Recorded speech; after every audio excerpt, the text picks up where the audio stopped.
taking one for the team here, protecting you. Oh my gosh! Look at the pain. 88 with the triple. Oh, and here comes the Birdman, flapping his wings and soaring for a sweet flush.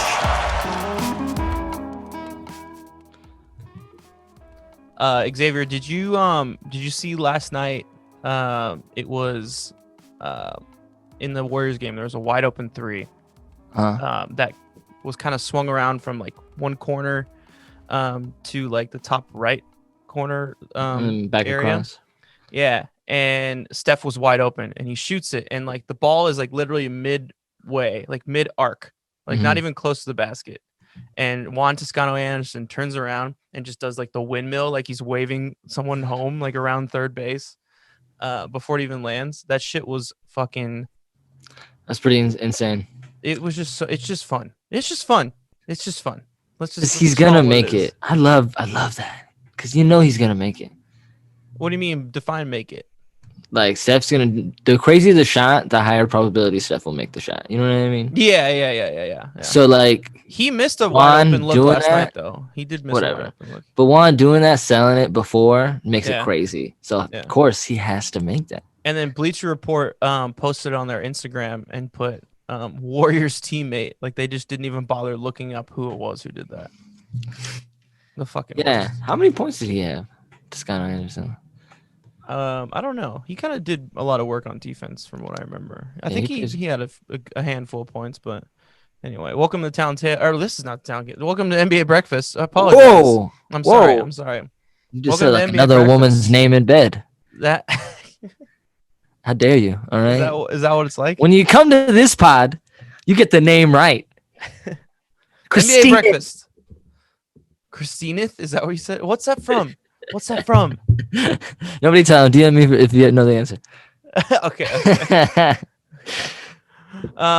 That is Big X, and I am the Magic Man. We're gonna go by only nicknames today. Okay. All right. Yeah. Sexual icons in the podcasting universe. We're sex symbols. Yeah, there we are now. Who would you say actually Big is a X. sex symbol in the podcast? No, not me, Xavier. Just Big X. Oh, just Big X. Not you. Just Magic Gold. Yeah. Okay. All right. Fair enough. Yeah. Let's jump into it.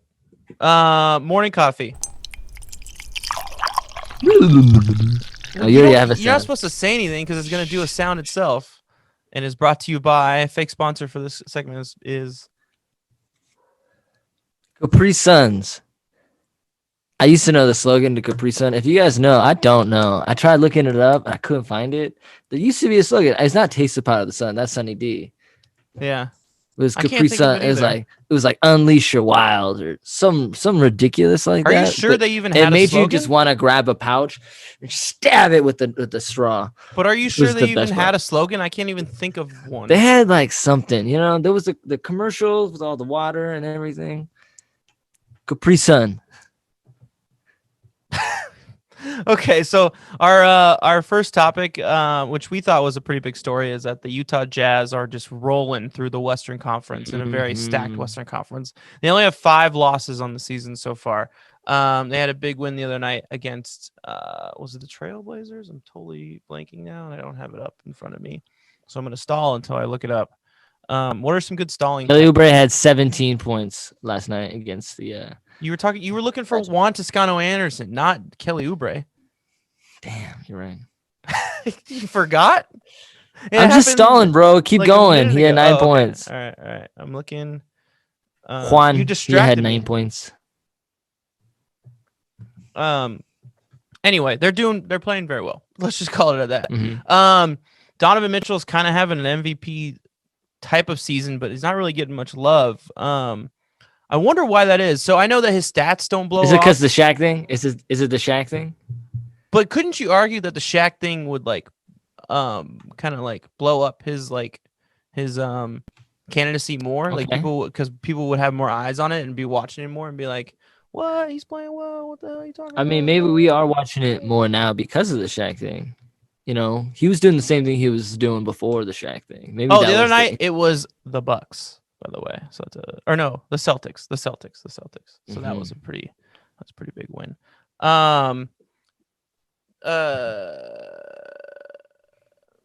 No. I would argue that would shine more attention to it because people would watch more closely, like how he's doing.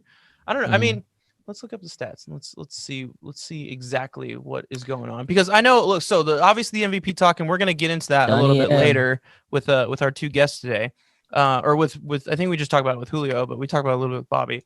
Joel Embiid and Bobby Brackets, Joel Embiid and Nikola Jokic are leading the MVP talks because they're centers and they're doing just so much. Jokic is a beast, averaging 29 points a game. Funny because and Jokic is averaging almost a triple double. He was, but a couple nights ago that stat went down. It's only like 9 assists now, which I say only sarcastically.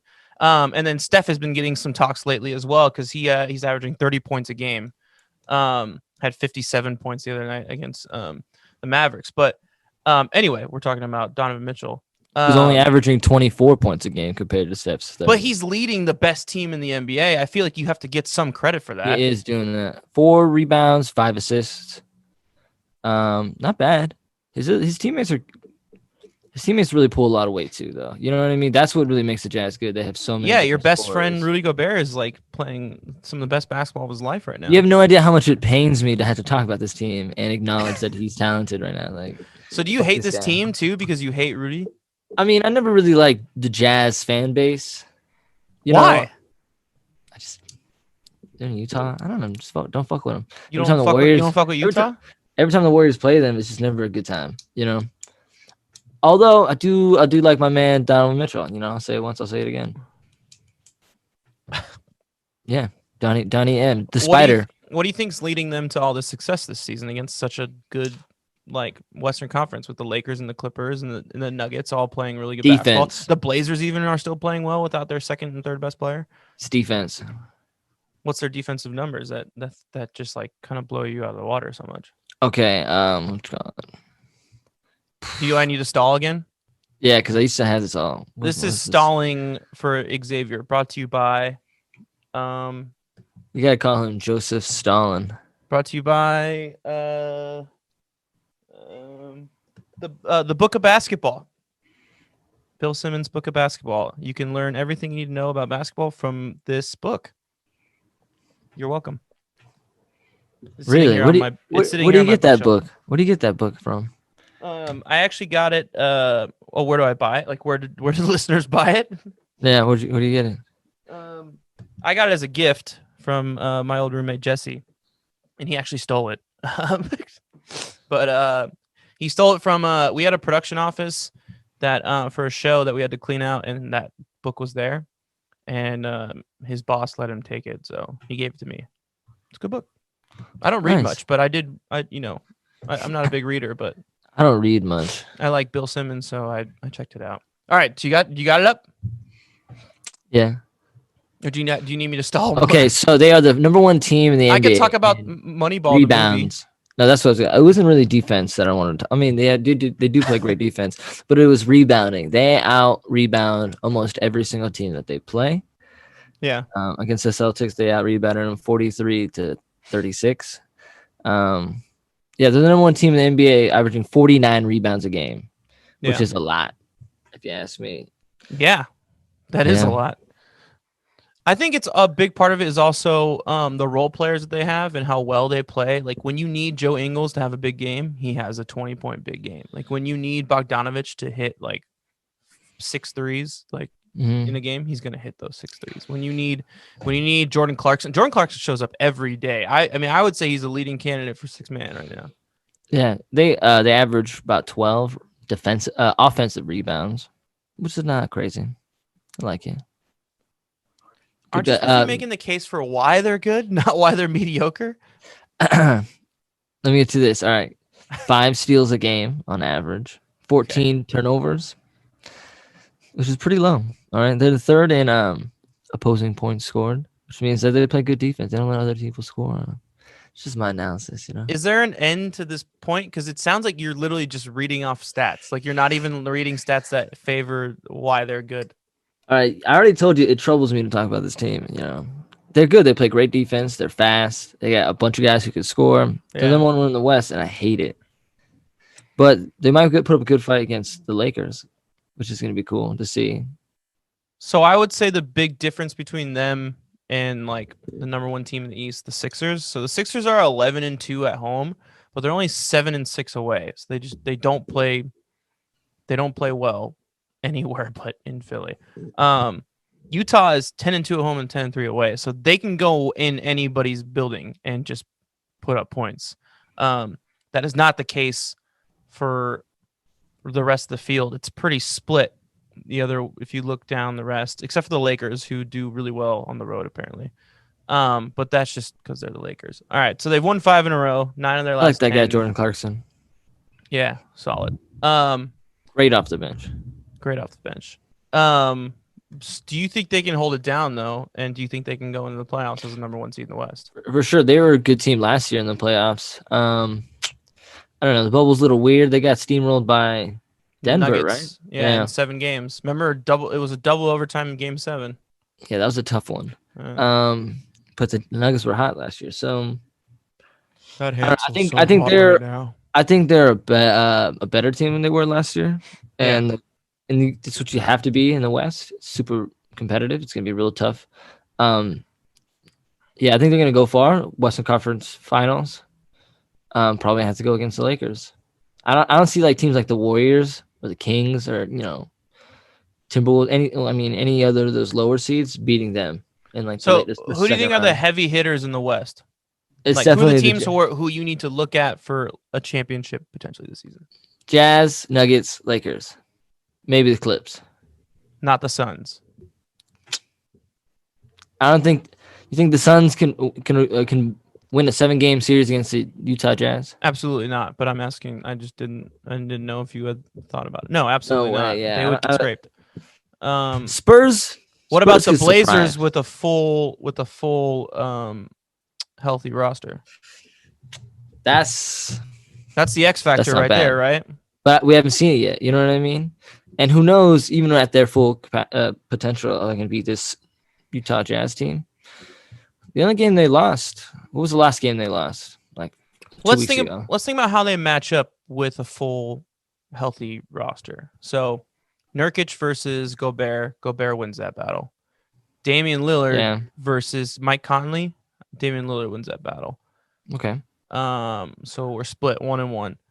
If we really want to go to matchups, I'm not saying like this is the deciding factor, but if we want to look at it this way, Donovan Mitchell versus CJ McCollum. I think Donovan Mitchell has the edge of there, but CJ's such a good defender. It is going to be a tough time. It's not going to be as easy for Mitchell to get his averaging 24 points a game. Michael Porter versus Bogdanovich or Ingles. Either of those guys. I think Porter wins in that one. So it's just not Porter. What the fuck? Why am I saying Porter? I don't think he wins Porter is not on the team anyway. Covington. Sorry. I would say Covington wins that battle. And it's just like you go up and down, and I think I trust the Blazers bench more with Gary Trent and Derek Jones Jr. and those guys. I just think that they and those guys have been there before too. Utah. That is not necessarily the case, except for maybe Clarkson. They built a really good team with Dame. I think this is the team Dame needed like a couple years ago when he was like in the second round against the Warriors and the Clippers. You know what I mean? Yeah. I think he's going to go just as far and get beat by the Utah Jazz or the Nuggets. The Nuggets are super good. Honestly, I think Jokic is going to win MVP. And they had one thing that's really being overlooked with them. So they're the 7th seed right now, 13-11. They've had the toughest schedule the first quarter of the season. So it's only going to get easier for them. So in theory, they're going to start stacking up some wins and start slowly moving up those standings. I think the Jazz keep this up until the All-Star break, but also enough to secure like the number 1 spot. Because being a number 1 seed proved last year, like that's what it's all about in the West. You got the number 1 seed, you're gonna cruise, help the Lakers a lot, rounds, and then you're gonna buckle down for the Western Conference Finals. Yeah. All right, you got anything more to say on the Jazz, or do you want to move on? No, Jazz are tough. When are the next time they play the Lakers? I think that's a game to watch. I know we're not there yet, but let me see. Let me look at their schedule. And that rematch against Denver. Look, I'm looking at it right now. They're gonna play the Clippers February 19th, and then they play the Lakers the 24th. Oh, that's next week. So Damn, next that's week. coming up real soon. And they don't play the the Lakers on the 24th. Yeah. Oh, you just said that. Sorry. they don't play the Nuggets again until after the All-Star break. Yeah, and they don't have that schedule up yet. Hmm. But they do have they have two interesting matchups the rest of this half of the season, 2 times against Philly. And then obviously they play Milwaukee tonight, which we're recording this Friday the 12th at 3:00. So I think that's more of a test for Philly than it is for Utah. If Philly can really hang with a solid squad. You think Utah walks in there and, pardon my French, this is a phrase from the movie Moneyball, and his dick has already been there for 5 minutes? Their dick has already been there for 5 minutes? Yes. 100%. I have a Moneyball poster on my wall, so I'm just like not thinking of nothing but Moneyball quote. It's like right in my view, and just thinking about nothing but Moneyball quotes. If the Sixers were in the West, they'd only be a 4th seed. Just think about that. They'd be the 4th seed to the Jazz, would be the number 1 seed. Wait, really? Mm-hmm. Well, they have the same record as the Clippers, so maybe they'd be a 3 seed. But yeah, that is an interesting piece of information, I will say. By the way, do you like my new background? Yeah, it's a good background, bro. I like that. I got my Steph signed jersey right here. That's actually a signed jersey. You can't see it fully, but I can see it. There's a framed newspaper from their first championship. It just stees off. Go. There. Yeah, that's the Contra Costa Times, and then I got my bobbleheads over here. Ooh, all right. Oh, you want to see? I have a Zaza Pachulia bobblehead. Zaza, the dirtiest player. Look at that. Hey, I'm Zaza Pachulia. I want to What's up, Zaza? Championship. I'm from Serbia. I don't know, some place in Europe. I got a funny name. Hey, shout out Zaza. He did what he had to do. We'll move on. I feel like if he had to stay in America, he wouldn't have done all those dirty things. But he's like, I'm leaving. I'll do whatever I want. Come home with a ring. Is he not here anymore? I mean, does he play overseas now somewhere? I assume he probably went to his country and like retired. Why wouldn't you? I would do that too. I feel like he can still play competent basketball. He plays in the Georgian, so he's from Georgia. Not Georgia, United States, Georgia, the country. He's playing currently in the Georgian Professional Basketball League. Really? How's he doing? Oh, he's an executive. Never mind. He doesn't play there. He's an executive over there. I was gonna say, I was surprised, to be honest. His last season in the NBA was in 2019 with the Pistons. But he got his rings and he's good. He is pretty old. He's 37. Damn, I didn't realize he was that old. Shout out all to my 40 and up listeners. Like your grandma? Pretty old. Our number 1 fan, your grandma. Say hi. What's up, grandma? She only watches on YouTube, so. Oh, well, now she's watching. And honestly, she probably can't hear this. Her hearing's not that great. I'm sorry, grandma, but you know it's true. Damn, dude. All right, let's get into the short stack of topics. Derrick Rose was traded to the Knicks, ladies and gentlemen, back to the New York Knicks for Dennis Smith Jr. and a 2021 second-round pick. Me and Xavier love this trade for the Knicks. So say what you want about the Knicks of the past. Like, they're probably the laughing stock of sports. Maybe the Browns are a close second, but the Browns at least just went to the playoffs. They're in the playoff hunt right now, and they could use a solid point guard / shooting guard who can spread the floor for them. So this is a great move for them. Derrick Rose seems like every year he gives us like a flash of like the old Derrick Rose, drop like a 50-point game or do something crazy. You know what I mean? Yeah. And he hasn't done that yet this year. So the Knicks buying early and getting Derrick Rose just means he's going to pop off somewhere down the road and they're going to look like geniuses because of it. He's still a really good, efficient player regardless of that, though. Oh, I mean, like, for sure. Don't get me wrong. The guy completely changed his game after the injury, and like he started shooting threes. He started fucking being a better passer. I'm totally blanking, but anyway, he's just all around better player. Super high IQ player. Mm-hmm. Knows how to move around the floor super well, and honestly, he's gonna benefit from having like a sick roster. You know what I mean? Well, would you call the Knicks roster sick?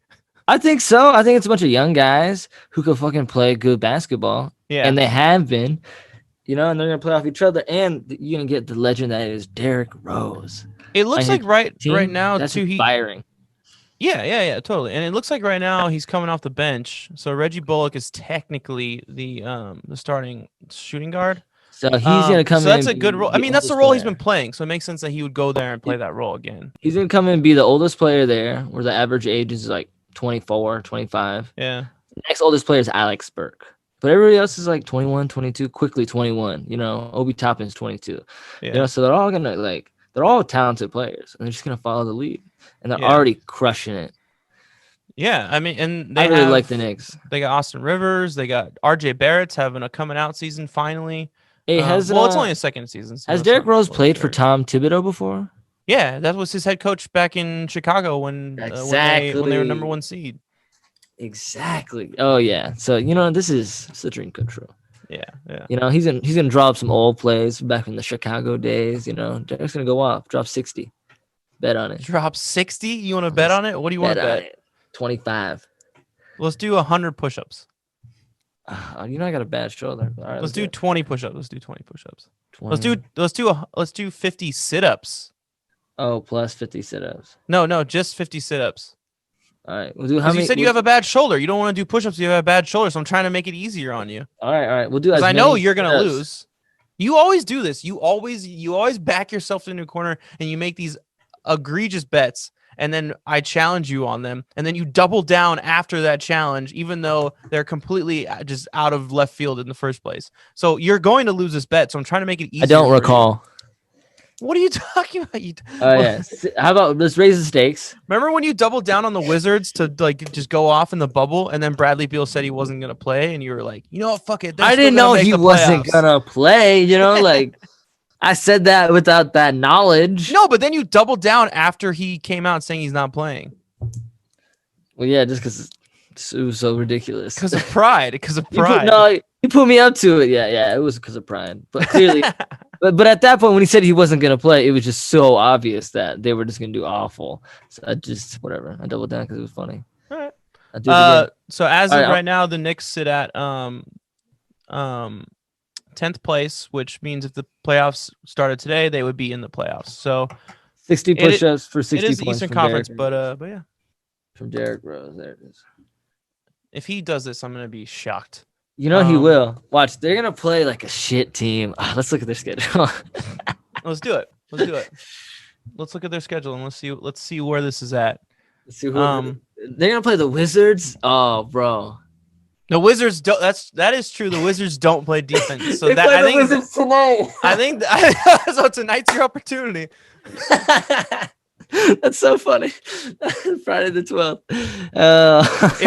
If he does it tonight, I will. We should Instagram live and I'll do it. I'll do it on Instagram and you can post it up there. Swear to God, bro. Hey, D-Ro, just deuce to you, bro. All right, play your game. You're not gonna hear this yet, but.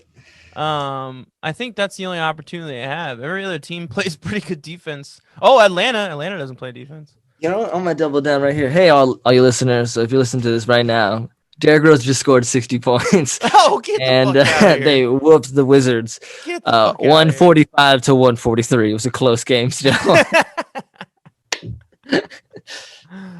All right, let's move on. So Tyler Herro is back for the Miami Heat. They have started to play a lot better. I think they lost last night, but before that they had won 4 in a row since he's been back. Oh wait. Yeah. Oh no, they won last night. Okay, cool. So they've won 4 in a row. They've played some pretty tough teams too. The Knicks. Yeah. He's been coming off the bench for them, that was a good game last night. Actually, he's been good. He's been putting up some big numbers. So they kind of more or less have their team back to full caliber. So we'll see what they can do. But I don't know. In the East, it's so bad. They could actually do work and go all the way back up to the 4 seed. So the Celtics are 13-11 right now. Xavier? They're like a game apart, 2 games. They're a game and they're 2.5 games apart. That's just ridiculous, bro. The Celtics have the same record as the Warriors have a better record than the Celtics, and the Warriors are in 8th place. Yeah, that's what I'm saying. The East, there's less disparity between the good teams and the bad teams. Everybody's kind of the same, except for the Wizards. I don't know. The Wizards are weird, but also I don't know. Going back to the Derrick Rose thing, I didn't think the Pistons were that bad. for them to just fire sale Derrick Rose like that. Well, not fire sale. They got somebody back. They got Dennis Smith, right? Yeah. But like, what if they put up like they string together 3 games? Maybe 4 games. That puts them at like 10 and 19. That would put them, in the hunt again. They'd be right with the Knicks. They're Know what I pretty mean? far Like, back, man. They're only 6 and 9. Yeah, I mean, I don't know. But it's only a couple games. You know what I mean? Yeah, I know that's harder to come by right now with the smaller schedule. The half season at least right now. But I think my issue with Detroit is I can't believe we're talking about Detroit on this podcast, but it's fine. We'll go here. You can't believe you brought it here. But all right. I want to talk. I like no, excited about them. Let's triple down on this whole thing. So the problem with Detroit is if you're their front office, so you have Blake Griffin, who I think is locked up for at least 1 more year, but he's an aging superstar. Oh, he's gone. Derrick Rose is gone already, so you got something out of it. You got a 2nd-round pick, so you can build at that. You just signed Jeremy Grant to this big deal. You're kind of looking towards the future. So wouldn't you kind of want to play bad and try and entice someone desperate? Like, let's try and think of like a team who doesn't have big men who could use them. I mean, the Warriors are a good example, but we can't afford it. Because they're going to ship Blake Griffin? I didn't think they were going to ship anyone at first, but now that Derrick Rose is gone, sure they're shipping the Griffin. Celtics could be like a good match for Blake Griffin, like a team who needs a big man like that, and has the capital to send. But he's not a center; he's a power forward, right? Yeah, but they don't have anybody, dude. They don't have any big men. The Celtics don't. I mean, not really. I mean, I think isn't Tatum playing the 4, and he's like, I mean, he's 6'8", but he's not like the thickest guy in the world. And Daniel Tice is like Daniel Tice is like a soft center. Like, you know what I mean? Like, he's not a big like shot blocker or like contester or anything like that. And that's one thing. Blake Griffin is not soft. That dude is fucking tough. Yeah, he'll fucking push you around. He's a big dude. He's a little slow, I will say. Yeah. But he's got kind of a little mid-range jumper. I see it sometimes. But you don't need him to do that anymore. He's going to be – so he has 1 more year. It's a player option. He's probably going to pick it up.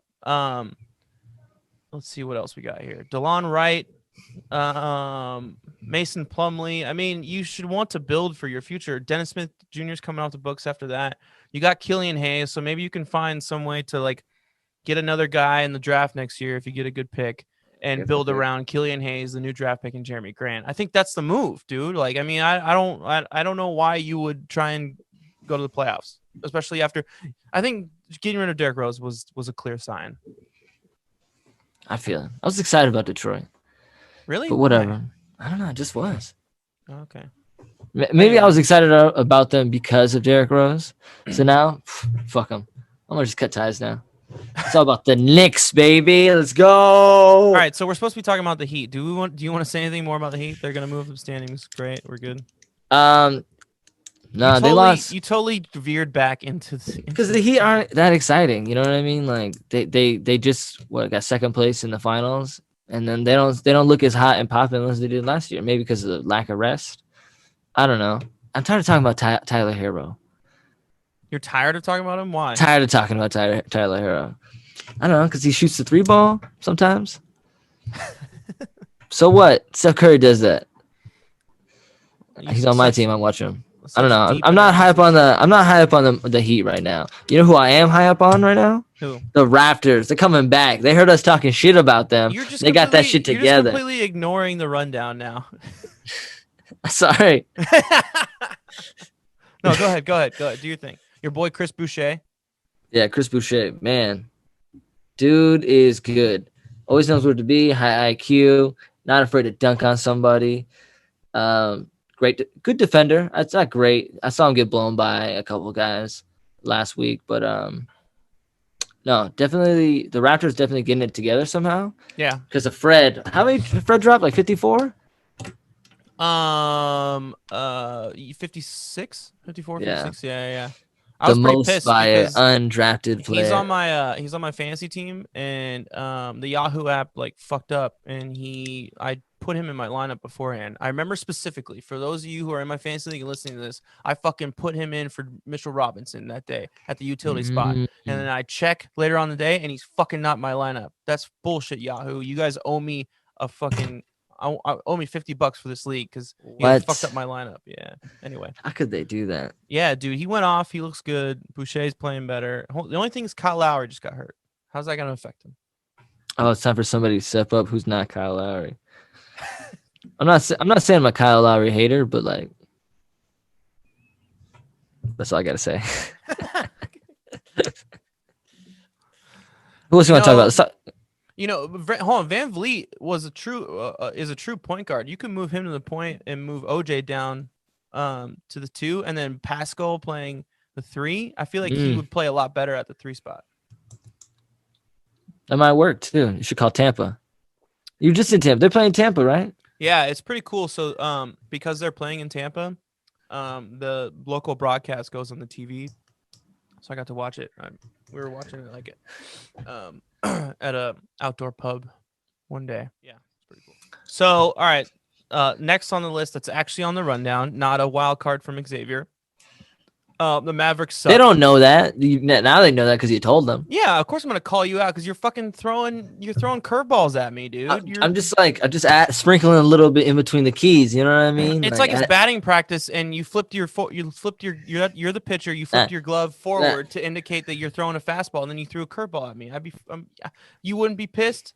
Get the fuck out of here. We were still gonna hit the mark. You built a sandwich, and I'm going in between, adding a little bit extra jazz. You know what I mean? Some honey Dijon, some extra cheese. This fucking guy. A little bacon bits. Now you guys know what I have to deal with all the time. Xavier's grandma. This is what I have to deal with all the time. This is a short stack. Actually, that's the analogy I should use. I'm adding butter.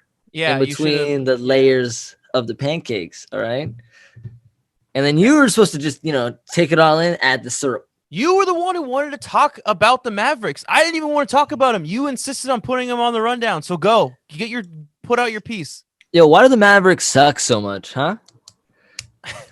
They were supposed to be the chosen team. All right. They were going to have the projected MVP or, candidate, Luka, who's actually sick. Don't get me wrong. Luka is sick. They've had a lot of COVID problems. But they got Porzingis back and kind of just idled. Actually, kind of got worse.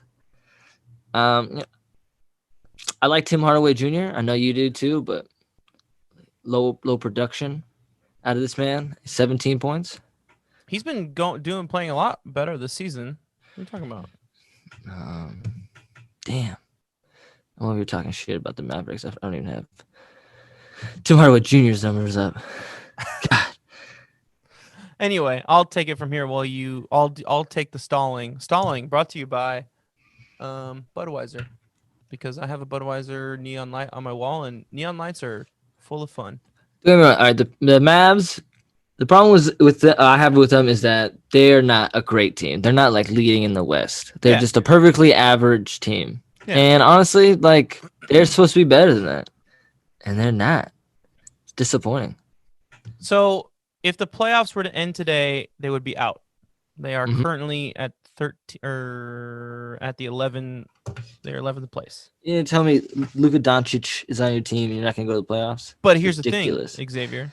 They are only from what used to be the playoffs, the old school playoffs. They are only 2 games out behind the Warriors to be the 8 seed. So they're still in the game. But they're not. I don't know, man. It feels like Luke is doing it by himself. Like I said, Tim Hardaway is having a good season, actually. Yeah, but, 17 points, 3 rebounds, 1 assist. I knew he had 17 points. That's all I wrote down, though. Yeah.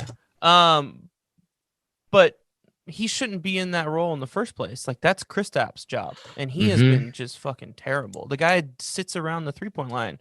I think I said this last podcast. Kristaps? Yeah, my buddy Rich Schlatter was talking. He talks shit about Kristaps all the time. And shout out. He's a former Knicks fan, so I thought he was just hating on him, just to hate on him. But he's right, man. He plays soft, bro. And here's the thing. Like, it was against the Warriors. We were talking about this last week. Against the Warriors, who are missing a center. So the tallest guy on their team is Andrew Wiggins at 6'8". And Kristaps is 7'3". Like, he doesn't even have to jump to get rebounds over those guys. Like, it's just, I don't know what he's doing. 7'3", 240. Seems a little light, if you ask me. 240? I feel like that's a modern day center. No, he's a foot and a half taller than me, but he only weighs like 50 pounds more than me. Yeah. I'm 5'11". He's a foot. 19 points a game, eight rebounds, 1 assist. He's a foot and 2 inches taller than me, and I weigh just as much as him. Well, no, I'm about 10 pounds less, but still close enough. He don't make that many 3-pointers. That's another thing I don't get. He's not a good 3-point shooter, so why does he sit at the top of the key? It's such a weird thing, dude. Well, I don't know. What made Kristaps better? He was a center that could shoot, right? Not shooting that well. Let's see. Last night against when you're playing, the Hawks. But what I'm saying is when you're playing a small team and a team that doesn't have any other options like the Warriors, you should be dominating the glass.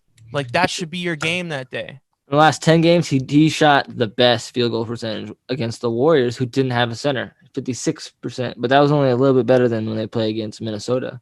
Yeah. I guess who don't really have a center either, huh? No. Well, they didn't at the time. I think he's back now. Karl-Anthony Towns? Yeah. Yeah, that's right. I still feel like Cat would just manhandle him, though. You know, Kristaps is a great free throw center shooter. Are you just reading off stats again? I just saw. I was surprised, honestly. I don't know. Underwhelmed by the Mavs. Do you think they can salvage their season somehow? Is it worth salvaging? I mean, it's the Western Conference. It's a more competitive, and I feel like also the first half of the season is not going to be a good sign of like who's at where. Except for like the good teams, like the Jazz are still going to be the same, but like I don't know. I know you were high on the Bulls, and the Bulls aren't having a great first half, but I think they're going to have a great second half. You know, I think the season is going to be weird like that. Then again, I don't know. I think the Mavericks should have been better. They get talked about a lot about being a great team, and they're underperforming, and we're not talking about it. Here's the thing. I'm going to make this will be an argument kind of to both sides. The Mavericks, if they were in the Eastern Conference, would be in 6th place. But all that those guys do is lose big games. They pulled off a big game against the Warriors the other night. But the night before that, they got scraped. They lost 2 in a row to the Suns, 2 big games. They lost 2 big games in a row before that to the Jazz. They lost to the Nuggets before that. They lost to the Rockets before that. They've lost to the Raptors this year. They've lost to the Bucks this year. They've lost to the Bulls twice. So, jeez. I mean, you just in those big games, you got to close, and they're not closing. I know they had COVID problems. They did. They only had like 9 guys or something like that. So before their win against the Hawks on last week, they lost 1, 2, 3, 4, 5, 6 in a row. That should be a stat. They should have like a counter, like COVID games missed or something like that, because we should take that into account. I mean, but actually, well, really, they're playing these games just with people not playing, which is ridiculous. I don't know. Do you think it's going to come down to, like, at least in the second half of the season where, you know, teams that are, like, on the cusp might lose somebody because of COVID? You know? Yeah. It's going to be out, and they're going to lose these close games because of that. After the All-Star break, the vaccine might be more accessible, so that could change things a little bit. Like, let's say the whole league gets vaccinated during the All-Star layoff. They do, like, a 2-week layoff to get that done. Well, who's to say they're not going to do another bubble just for the second half? I don't think they will, because I think the players don't want to do a bubble. Yeah, especially when they're definitely going to have to do a playoff bubble. Yeah. Well, yeah, I don't know. You excited for All-Star Weekend? You're not doing this again, dude. You're not doing this again. That again was not on the rundown. He's trying to just throw curveballs at me. Hey, DM me if you're excited for All-Star Weekend. Where's it at this year? I don't know. Nowhere. It's online, baby. No, they're gonna have it. They're gonna do something? They're actually gonna play it. Yeah, that's been like a big controversy. Oh God. I mean, I haven't really been reading into it because I thought it wasn't gonna happen, so I just like saw the signs and was like, "Oh, that's a nice gesture." I saw the signs. Woke up to the din and I saw the signs. I don't know the lyrics. Yeah, it's a good song. All right. The last thing on the short stack is Christian Wood was injured last Thursday. Yeah. And before that, the Rockets were 7-8, and they were rolling up those standings. But unfortunately, since the Christian Wood injury, it's a big one. They have lost 4 in a row. literally since they won that game, the game in which he got injured, and then they lost 4 in a row.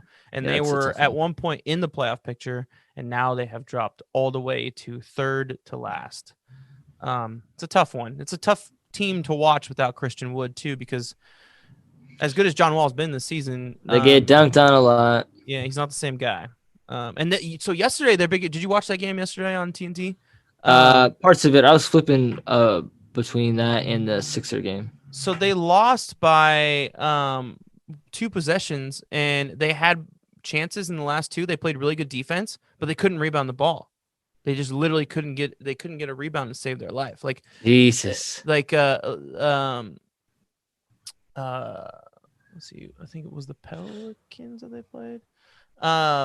They played the Miami Heat, last night. Heat. Yeah. So like Bam would just outreach everybody and just like he wouldn't grab it. He would swat it out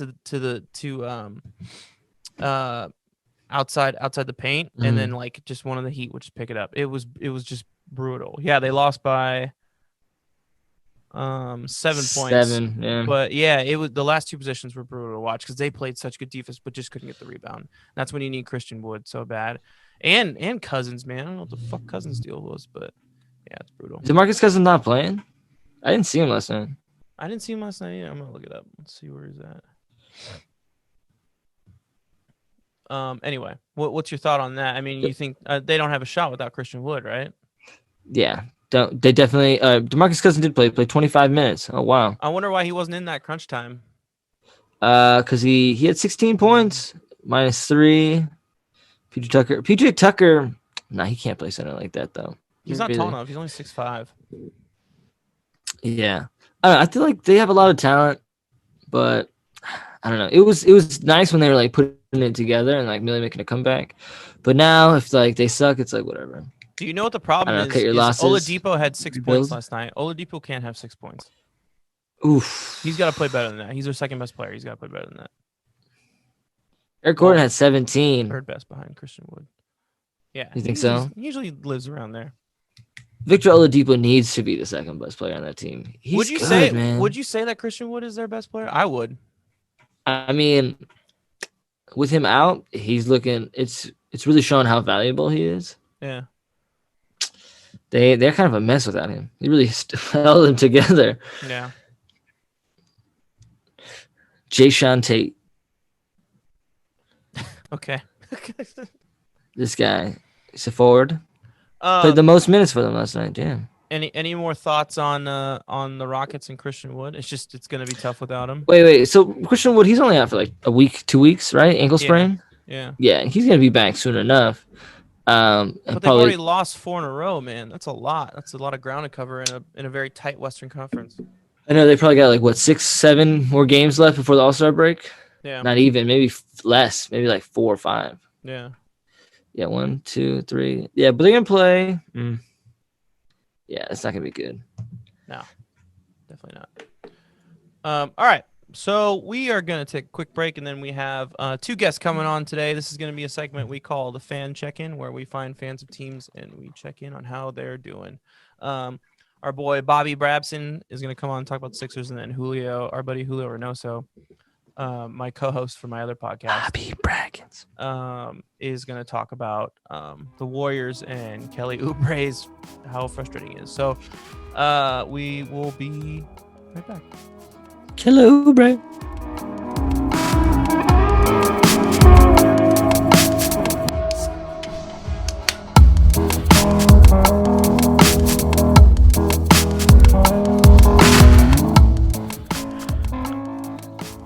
All right, so Bobby Brabson is here, longtime good friend and resident Sixers fan. So as it stands right now, this is recording this on Thursday, February 11th at 4 p.m. Today's Thursday? Pacific time, yeah. So before the game. Thursday. The Sixers stand in first place, 2 games above the Bucks, 18-7. Bobby, we talked about this a lot on my old podcast. It was mostly you just bitching about what the potential you guys had and didn't quite get to. We looked at this team last year. a lot of talent, but there was one clear issue that has been going on in the past couple years. They can't shoot, and lo and behold, I guess it takes a genius like Daryl Morey to come in and find a couple shooters in there a little bit better. Oh wait, no, everybody was saying that was the issue with that team, and they decided to figure it out, and they put it together this year. So, Bobby, first off, how are you feeling about the team as it stands right now? What's going on? Complete 180 from the last time we talked about the Sixers. Yeah, and I think we talked right before this season, right? No, I think it was earlier than that. I think it was even before the draft, because they still had Al Horford and Josh Richardson, and so no, I mean I feel great about the team. I feel like Daryl Morey hit like the untapped potential on NBA 2K, just to boost the team even more, and that untapped potential is just finding guys that can actually shoot 3-pointers. And the crazy thing is they only got 2 guys, really. I mean, they got Danny Green, who is a historically great 3-point shooter. Hasn't been doing so well this year, but I mean, he's still Danny Green. And then Seth Curry, who's shooting better than Seth Curry, sorry, who's shooting better than his brother Steph from 3-point this year. It's pretty 50%. remarkable. Yeah, we got statistically the better Curry. I'll say it. So, but it does still kill you a little bit looking around the league and seeing all these former Sixers like Landry Shamet and like Robert Covington and shit like that. Yeah, I mean it hurts less now, obviously, with the Sixers being first in the East, and guys like Shamet, we liked him, but like now he's in Brooklyn, and like he's like they hardly have a bench, and he's still not really getting minutes. And Covington still, I think he would have been great. I mean, if you had a defense with Covington, Embiid, Simmons, and Matisse Thybulle, I mean, nobody's scoring on that team.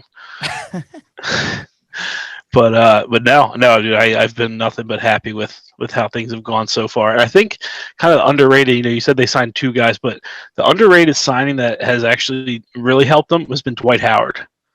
Having what? Dwight Howard, I thought I'd never hear that. So I haven't watched as many Sixers games as you, so I'll take your word for that. But what? Yeah, I mean, so the Sixers have we've barely had serviceable NBA backups for Embiid. So basically, anytime Embiid went to the bench, it was like the other team was going to go on a run. Didn't matter who they had on the floor. So now we have Dwight Howard, who he gets in foul trouble, can't hit free throws, so he's not really much of an offensive threat. But just to have somebody that can give Embiid rest and can actually be like and isn't Tony an Bradley average exactly, and can actually provide like adequate defense while Embiid's sitting, has helped Embiid, because now he's not tiring himself out trying to do everything for 4 quarters. He kind of like there's been games this year where Embiid's kind of just coasted for the first 3 quarters, and then the 4th quarter he just kind of locks in and he'll score like 10 straight points, get a couple blocks on the defense. Like he's just been everywhere, and I think having Howard has helped that. Yeah, I was ready to count out the Sixers again because that's what I do with the Sixers. But also I was trying to count out Danny Green, and even though Danny Green isn't shooting great from the 3-point, he's 36%, he still has that gravity. And I think that's why teams keep picking him up around the league, because he gets wide open in the corner and teams are going to pass it. The other teammates are going to pass it to him. People will try to close out, and he'll still miss that shot, but they'll get an offensive rebound and put it up and take 2 points. Do you know what I mean? Like that's what he does for the team, and it's just great to see. I would say the wild thing about Danny Green though is 36% is actually not that bad, but for Danny Green it's that bad. So like, so classic Philly fans are just like jumping on him in the first chance. Just what the fuck? We gave up so much for you, and you didn't. You just I mean, Ben Simmons is shooting 16% from the 3-point line. So Ben Simmons, do you think Ben Simmons but will it's ever above get a 0 3-point shot, Bobby? Do you think it's above 0? I mean, how many threes a game is he taking? Like 0.2? No, less than that. I think he's shot like 4 or 5 this year. Oh wow. No, I mean at this point, I mean if the Sixers keep winning, it doesn't matter. It's always, and obviously Sixers fans are always going to find something to bitch about. So Danny Green's just the target when he's playing poor. It was Seth Curry for a little bit, but he kind of had the COVID excuse. But no, I just think Ben Simmons he kind of is what he is, but I mean he is what he is when you surround him with shooters that cause teams to spread and not actually clog the paint on the Sixers. Yeah, like it's helped him too. Like I think I've seen stats where he's assisting on like the most 3-pointers per game in the league. just because he's really? able to drive and kick and hit guys that can actually hit open shots. Yeah. So Ben Simmons and Joel Embiid, are they friends now? What's going on with that? They're boys now. I think before the season they did like an interview, and Ben said he was moving in with Joel. To I think they were just messing around, but they're getting along, and like I said, I think the biggest thing is just they're winning. I mean, if they're losing, things are obviously probably going to be different, and there's going to be rumors coming out that one hates the other and that they don't want to work together. But winning cures everything. So as long as they keep it up, and Embiid's been having MVP worthy season so far, I think they're going to be fine. Xavier, do you hate any of these guys as much as you hate Rudy Gobert? No, of course not. I could never hate anybody more. Is it the French thing? It's the French thing, isn't it? You know what? I'm not sure if it's the French thing. I think it's just a Rudy Gobert thing. But they've only have 5 losses, and he still hates them. I just don't really like centers that are slow and like unproductive. But he's the original super spreader of COVID. Yes, he is. He's also just the worst all the time. I don't even want to talk about the Jazz. I want to talk about Joel Embiid. Do you think he's having an MVP season? Like, do you think he actually has like a legitimate shot at winning it? His current contender. I think he should be in the discussion, but the issue is always going to be, does he play enough games to match like what Jokic is doing every night? Yeah. Because Embiid has straight up, he will like just take over games for stretches for the Sixers, like both ends of the floor. And like the crazy thing, it's like this year he's somehow added like a fadeaway jumper and just like a little crossover pull up that he's hitting at like ridiculous clip for somebody who's like 7'2". So he just like he keeps getting better. And like I said, having a bench that can actually support the team when they're out, it's causing him to not have to worry as much about like being right there on defense every time, and then getting back and getting offensive rebounds. So it's just helped him like kind of play. I think he plays more loose, to be honest, and he's just been he's been lights out. Do you think Doc Rivers has anything to do with it? How you digging the new signing for the coach?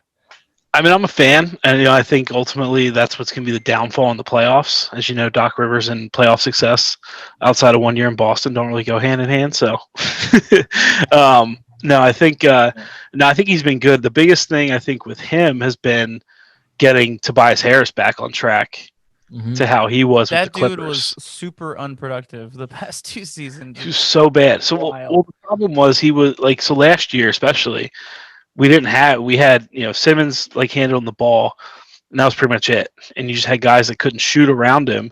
So Harris had to like kind of step up and try and become like the shot maker, which he just isn't built for. He's like catch and shoot, take 1 or 2 dribbles, like decisive movements. Or last year he was just kind of on the air out of the ball, and he was shooting worse. Like he was converting layups, getting to the line less, and like this year all of that's kind of turned around. But I think Doc's been a big part of that.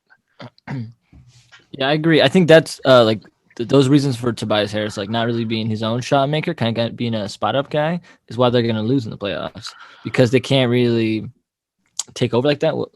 They need like the second and third guys to take over. Whereas Embiid, he can do it, but I don't think he's going to win you late series in the playoffs. Eastern Conference Finals. I don't think he has that power to take it over just yet. That'll be the biggest thing. Why don't you think that? Shooting percentages. Ben Simmons, he's not shooting how he needs to be. Tobias Harris is only shooting 51% from the field, which is... Well, I mean, Ben Simmons is a one-trick pony. Like, let's be honest. Like, he moves the ball around. He passes really well, which is great. But he moves the ball around. He finds his lane, and he just fucking goes. You know what I mean? He just fucking goes as hard as he can. But, like, there's only so much you could do with that in the playoffs. Bobby, if they fail again in the postseason, are you going to blame the Harden trade not working out? Oh, absolutely. You were so pissed when that trade did not work out. You were just man. Every single report was like Harden to Philly, done deal. They're just waiting for the ink to dry, and then all of a sudden it's like James Harden's going to the Nets. I was like, what the? You wanted Fat Harden?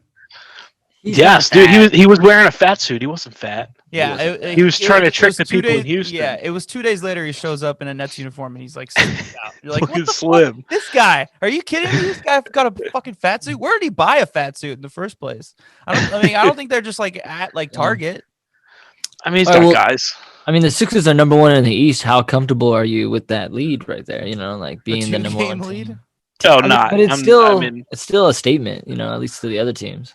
Yeah, I mean, I don't. You know, if they can get a top 3 seed, I'm happy. You know, I still think eventually the Bucks are just going to kind of get it together and make a run. You know, the Nets obviously, although I don't know with the Nets, man, they can't play defense to save their life, so they might struggle to get a top 4 seed. And you know, to be honest, like the Nets in the playoffs don't scare me at all. with Harden, KD, and Kyrie, they just can't. I mean, it's got to be the Bucks. Really, I'd say the Celtics. I really like the Celtics. Get it together. See, the Celtics though, they have nothing for Embiid. Like at least last year they had Enes Kanter. They don't even have Kanter anymore. They have Daniel Tice, Daniel Tice will be eaten alive by Embiid. He has nothing. They played like a home-and-home series. I think Embiid averaged like 34 in the 2-game series against them. That team has like weird moments where they just like can't fucking close. Like I don't know what it is. Like I think it was 2 nights ago when they were playing. I think it was the Suns. Like I don't know what it was, but like they had like a pretty comfortable lead, and they start to lose in the third, and they go into the fourth, and it's like not that big. But like the last 5 minutes, they just completely blew it. It would just they'll sit Tatum for like 15 minutes. Yeah, and then bring it back way too late, and you're like, why? This guy, you ready set to score 40 points, but you stopped him because he's already at 30 in the third quarter. You know, it's like, let the man score. Yeah. It's got to be a load management thing for who's the coach in Boston? Brad Stevens. Brad. Yeah, I don't know. Celtics fans are mad at him, man. But I think they have issues too. I mean, Kemba just stinks. Yeah, he's just not good right now. He's coming off an injury, but when he plays, it's brutal. It's brutal. Yeah. I mean, he's still like on a minutes restriction, but he's been back almost. It's got to be almost a month at this point, and like he just is not shooting well. Marcus Smart hasn't been playing well. So they bring the ball up with Jalen a lot, and he's kind of runs the point for them, even with Kemba in the game. Do you think that's a result of just Jalen having this insane season, or a result of maybe there's something more going on with Kemba? Probably both. Yeah. I think Jalen Brown's like, he's probably I'll go Magic Johnson on. He's probably like a top 12 MVP candidate. You know, if I had to rank my top 13, he's definitely in there. I was telling. Bobby? Did you see that when I texted in the Hoops Talk group? How on Sports Nation, the ESPN show Sports Nation, it just came back. They have a segment every week called obvious Magic Johnson tweets, and they just like make fun of it. Like it's just like LeBron James is easily one of the top 10 best players of all time after he has a good game. You're just like, okay, I just love when he just lists like every player in the league, and he's just like early front runners for MVP, and lists like, you know, the obvious top 5 things. But I also like, and he lists like 12 more players. It's like you're just naming the top 20 players in the NBA, Magic. Yeah, totally. All right, so I love Magic Johnson. I would love to hang out with that man one day. Xavier, do you have any more questions for Bobby? Because I have one final one. I think it'd be a good one to end with. I don't have any more questions, but I can make one up. What's your next Sixers jersey? Hold on. Makeup question. What is the fake sponsor for the makeup question? Dream catchers. They catch all your bad dreams and they give you all your good ones. Dream catchers.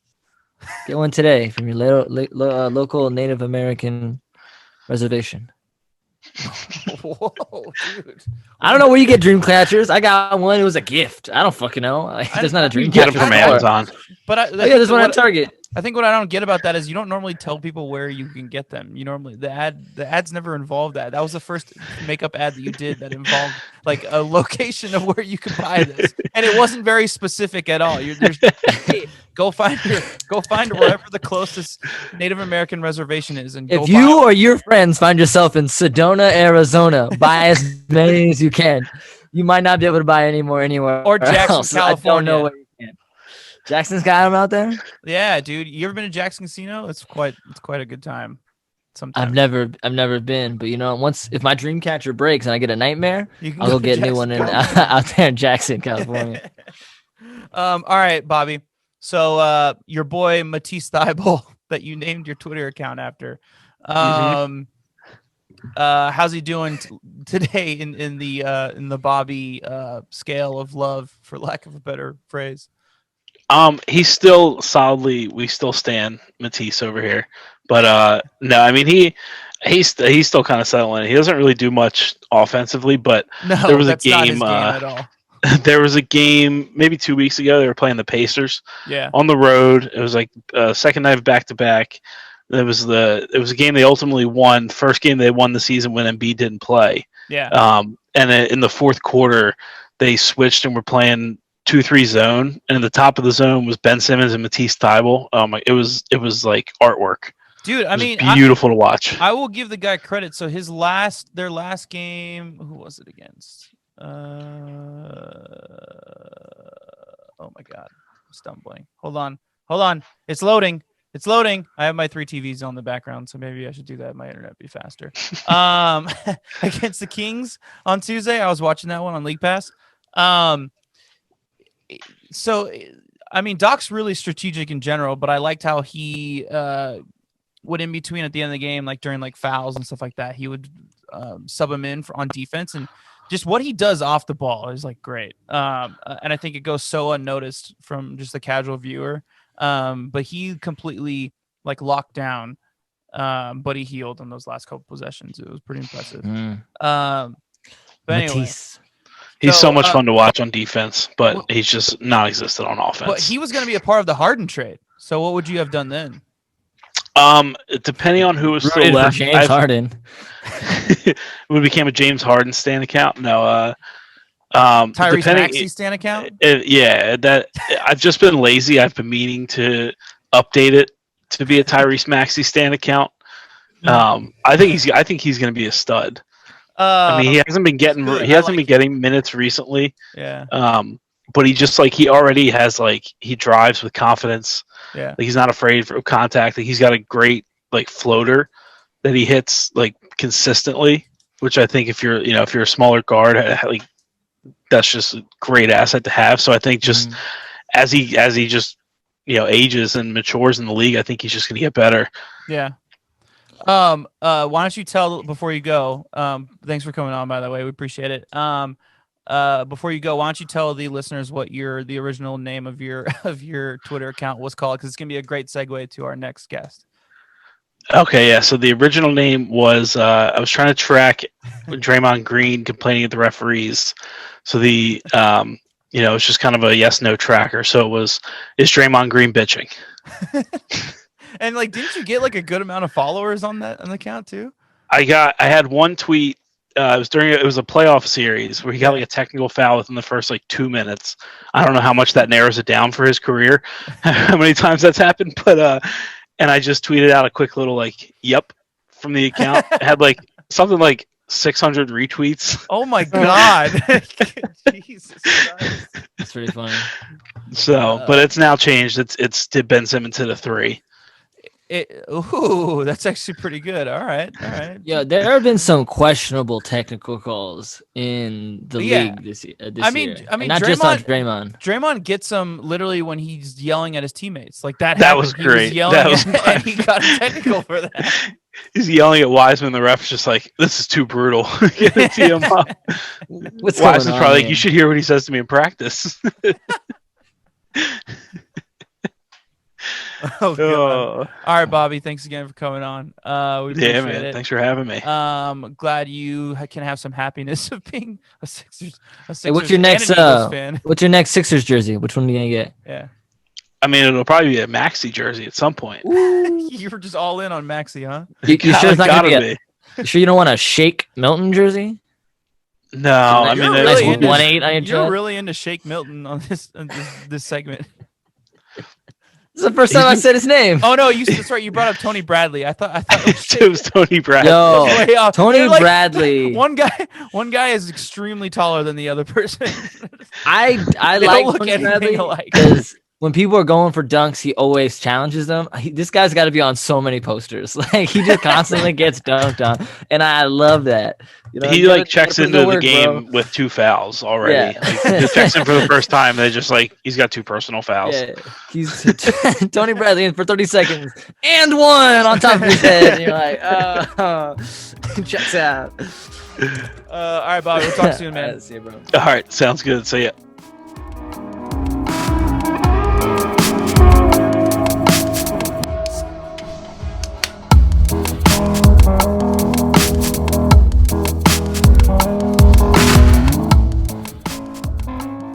All right. Julio Reynoso is joining us now. My co-host for my baseball podcast, Town Tailgate Podcast. Go check that out. Member of the Bandwagon Fan Podcast Network. What up, boys? Really a network. Julio, so we wanted to talk to you about we're doing a little segment, kind of like a fan check-in. We just talked to our good friend Bobby Brabson, as you just saw, about the Sixers. So we wanted to talk about the Warriors because Bobby Brackens, because you discovered something that was very interesting that I think just completely defines the way Warriors fans have been thinking this season. So going into the season, if you were to ask me, who do you think would be a crucial role player, and who do you think is a player who's going to drive you crazy and stress you out? My answer for the first one would have been Kelly Oubre. I thought would be just with the way that he played last season with the Suns, especially in the bubble, and how well he did. And of all assets of the game, I would have been like, okay, cool. He's going to be like our go-to guy for Steph. And Wiggins was going to be the one who's tortured me. No, it's the other way around this season. Wiggins is like the most reliable role guy on our team. Mm-hmm. He's putting up like 18 a game easily. He takes a little bit of pressure off Steph. And Kelly Oubre, oh my God, that guy's driving me crazy. One day he scores 40 points. Next day he scores 6 points, and he's just super inefficient. He's missing open passes. You sent us that video. It was you had it was what is it, Wanamaker open at the top, and then he could have swung it around to Steph a good look 3. Yeah, so it was off a fast break, and he was driving. And yeah, like outside the 3, like on the 3 around the corner, Juan Toscano, shout out to Juan, my dude. He was on the corner, but right next to him was Steph. So it's like, dude, hockey assists. Do that shit every single time when you're playing with the Warriors. And he just hasn't done it. And he just what is he? He tries to power through two big men, like just drives to the hoop and just completely misses. He's I made the joke the other day half-heartedly, but he's just a short JaVale McGee. He's just doing some wild shit. Hey, but I want to bring 45 points. Let's not forget. Before I forget, he dropped 45 in one game. He did. When you were talking about Wiggins, small forward wise in the West, he's 5th in scoring. Is he really? Yeah, only people ahead of him: Kawhi, LeBron, DeMar, and that's it. So Durant's not on that list. Is Durant considered in the West? a power in the forward West. then? Oh, in the West. Yeah, and I think he's definitely number 1 defensively. I think he was even over Kawhi on defensive efficiency. But anyway, so that leads us to the whole point of the segment is you're a big Redditor, and we have a Warriors text group between us 3 and on this podcast right now.